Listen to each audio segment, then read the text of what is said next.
On July 16th, 1993, Warner Bros. Entertainment released their newest movie, Free Willy. A delightful film about a troublemaking orphan boy discovering the meaning of family and friendship by releasing a captive killer whale back into the wild. The movie was a success, becoming a surprise hit at the box office, and created a small franchise consisting of 2 sequels, a reboot, and an animated series. It also brought a lot of attention to the treatment of captive killer whales. But most of the attention was put onto one in particular, a killer whale with the Japanese name Keiko, the real-life whale who played the titular character Willy from the movie. Because it turns out, Keiko and his movie counterparts actually have a lot in common. In November 1979, just off the coast of Reyðarfjörður, Iceland, Keiko was ripped away from his pod at the estimated age of 2 years old. He would live in an aquarium here until 1982, when he was sold to Marineland in Ontario, Canada. And it's here where Keiko would begin his training to perform in live orca shows for people's entertainment. He would be sold again, however, in 1985, this time to the Reno Adventura Park in Mexico City, where he would remain for most of his life until he was found by the Free Willy movie producers. Audiences realized, wait, this movie is about how taking animals from their natural environment and putting them on display for entertainment is wrong. But that's exactly what happened to Keiko, the star of the movie. So, audiences and fans alike began a campaign, writing letters and making phone calls to whale preservations, demanding the release of Keiko back into the wild. Got 300,000 phone calls. People called from all over the world. The producers of Free Willy, whale biologists, and animal rights groups would hear the audience's cries, and they began to come up with a plan to do a good deed, and actually, Free Willy.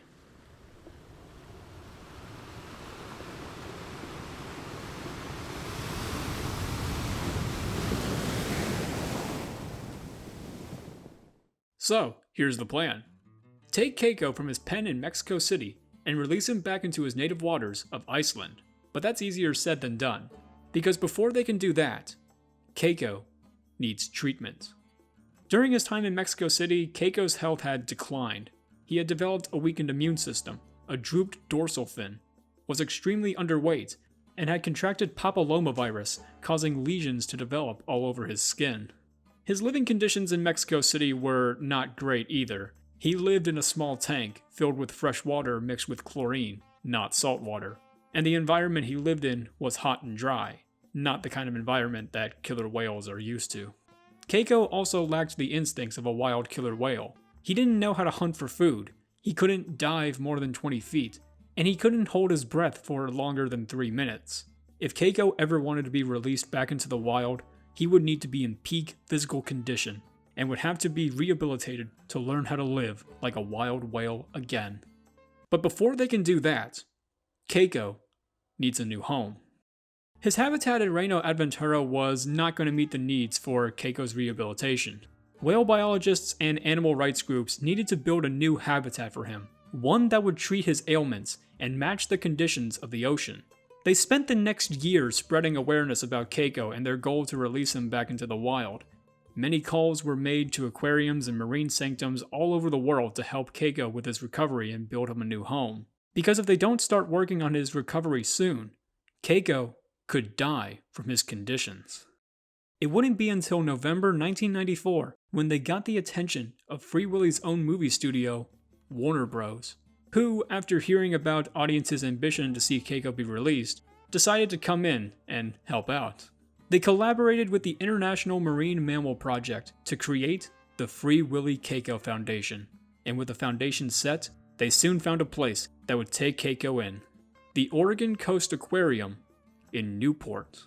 And soon, they got to work on building a new facility to save Keiko. But before they can do that, Keiko needs money.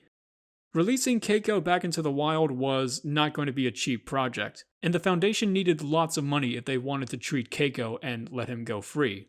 They managed to get the money, however. Majority of it came from 3 different places. The first was the aforementioned Warner Bros. The other was a man by the name of Greg McCall, American entrepreneur and cell phone pioneer who came to the Foundation's aid after reading about Keiko in a magazine article. In fact, he was one of the founders of the Keiko Foundation after he donated $2 million to them to be established. And the final donators were children. Free Willy was a big hit with kids from all over the world, and many of the calls for Keiko's release came from children who wanted to see their favorite character be back where he belongs. All these kids from around the world started becoming the force behind the plan for doing the right thing for Keiko. They were writing to us by the droves saying, why can't Keiko find a new home? By February 1995, with the donations from these and many others, the Foundation finally raised enough to build Keiko a new home. Just a few months later, the facility was complete and was ready for its new arrival. On January 7th, 1996, after 11 years of being in Mexico City, Keiko was ready to be moved to his new home. Thousands of people came to say goodbye to the whale they've known for years as he was loaded into a box, then onto a truck, and later into a plane to begin his journey and be one step closer to freedom.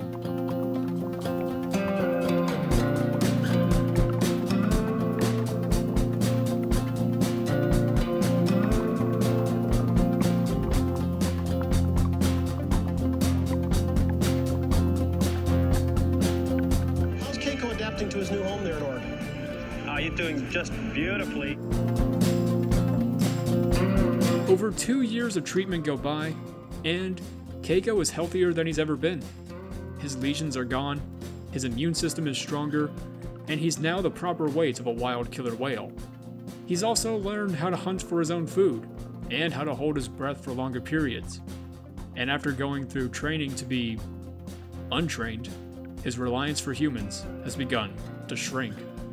The Foundation even tried to find Keiko's original pod by analyzing his vocalizations. Killer whales communicate by whistles and clicks, and each pod has a unique way of communicating with one another. If they can find a pod in Iceland that matches the vocalizations of Keiko, then maybe they can reunite him with his family. By September 1998, veterinarians determined that Keiko was healthy enough and is ready to leave for the next step on his journey to freedom. On September 9th, 1998, they took him out of his pen, back into a box, onto a truck, and into a plane, and flew him back to his home in Iceland.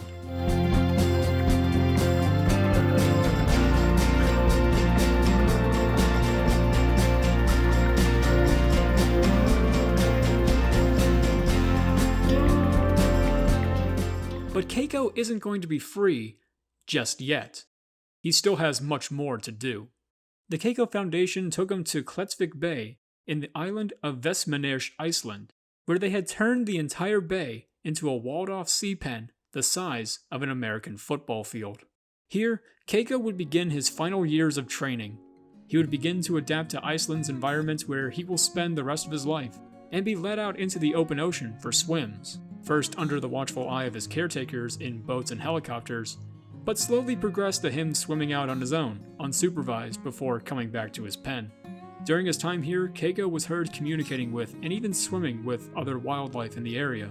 His abilities to hunt and forage for food had increased, and he was healthier and happier than he's ever been.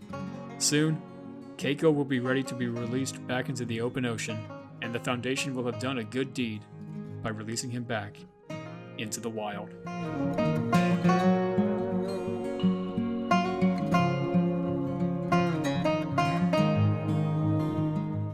But it wasn't a good deed without controversy.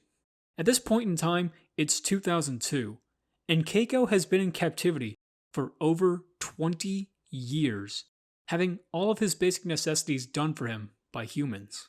People claim that despite all the training to break his reliance for humans, that it wouldn't be enough, that there was no way that he could go back to his animal instincts. There was concern for how Keiko would do with other killer whales, because he hasn't seen or interacted with one since his time in Canada back in 1985, where it was reported that he was bullied by other killer whales. If he didn't do well with whales in captivity, how was he going to do with whales in the wild? There was even controversy regarding the cost of the project, with the cost of researchers, veterinarians, advertising, food, boats, helicopters, transportation, habitation, rehabilitation, all of which came to a cost of over $20 million, the same amount as the budget for this movie. People claim that this money was spent poorly, that it could have been used to help multiple killer whales in captivity instead of just one. Some people said that instead of using the money to release Keiko, they should have used the money to improve his living conditions. He would live in a better environment, although he wouldn't be free. The Keiko Foundation would soon have issues with money later in the project. Remember Greg McCall from earlier? Well, he was donating up to $300,000 a month to the foundation. But in early 2002, he would make a bad investment and become a victim of the .com bubble, and his net worth would shrink greatly from $8 billion to $1 billion. Afterwards, he would cut back on his spending and leave the Keiko Foundation in March of 2002. Now, they had just lost one of their biggest financial supporters and had to start cutting back on resources late into the project. And it wasn't a project that every researcher agreed with. Some who said that returning Keiko back into the wild was misguided, especially for a whale that's been in captivity and around humans for as long as he has. One researcher even said that the best way to help Keiko was to euthanize him as a sick animal. And another person said that Keiko would be better off as meat. Also, this isn't a controversy, this is just something interesting that I found, but in the movie Free Willy and its sequel, there are two different songs that play within both films, and both songs are performed by American pop singer Michael Jackson. And it turns out he could have been Keiko's owner. In 1993, shortly after the release of Free Willy, Michael Jackson actually considered buying Keiko for his Neverland Ranch in California, but decided not to after discovering the cost of Keiko's declining health. I thought that was interesting. Anyway, but despite all the controversy, dwindling funds, and naysayers, they continued with their project. Keiko is going to be free, one way or another. And he's going to be Free Willy. Not Kill Willy, Free Willy. By the summer of 2002, almost 4 years after coming back to Iceland, veterinarians and researchers determined that Keiko was ready for the wild. His training and rehabilitation are complete. He is healthier than ever, and he knows how to live like a wild whale. On July 15th, 2002, Keiko was led out of his pen and into the open ocean. But this time, he wouldn't be going back to his pen. This time, he will be free and stay free. Everyone said goodbye as they watched Keiko swim away from captivity. He was last seen following a pod of orcas into the open ocean. The Foundation completed their good deed, and Keiko was finally free.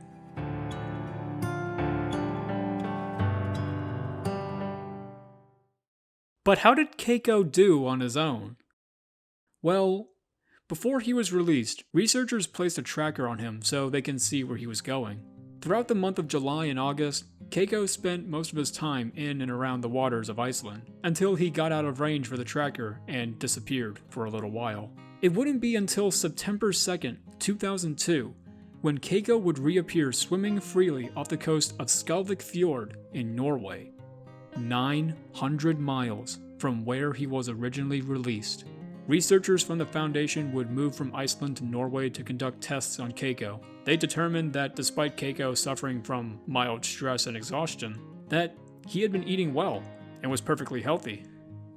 But he was alone. There was no sign of any other orcas accompanying him. During his time in Norway, he sought out interaction from humans, and was seen swimming with the locals and giving them rides on his back. This lasted for a few days until the Norwegian government put restrictions on the public, and the only people that could interact with him now would only be his caretakers. While in Skalvik Fjord, the caretakers from the Keiko Foundation tried to integrate him into wild orca pods. Numerous attempts were made, but all had failed. Keiko would either be rejected by these wild pods, or he would float motionless, hundreds of feet away from them. As mentioned earlier, researchers tried to find Keiko's original pod by matching their vocalizations with his. Despite finding pods that were similar to these vocalizations, he was still rejected by them, and sadly, Keiko never found his original family. Keiko knew how to hunt and how to survive on his own, and even though he had the ability to survive in the open ocean like a wild whale, he would still return to humans for interaction.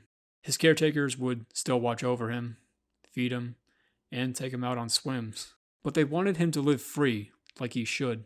As a way to coax him to be more independent, they would ignore him by hiding away on their boats.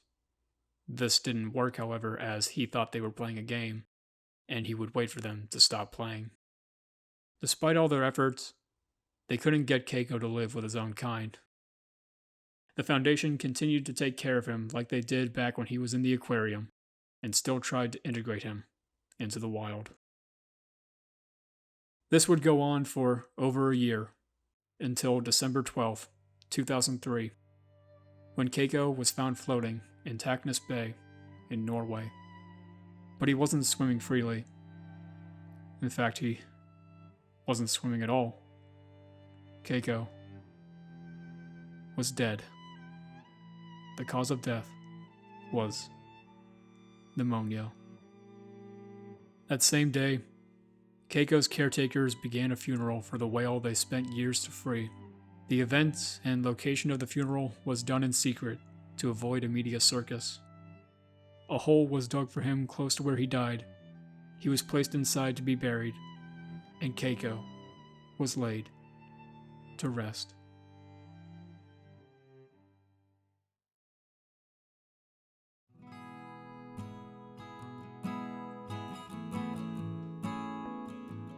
It's easy to look at this project and make a mockery of its outcome.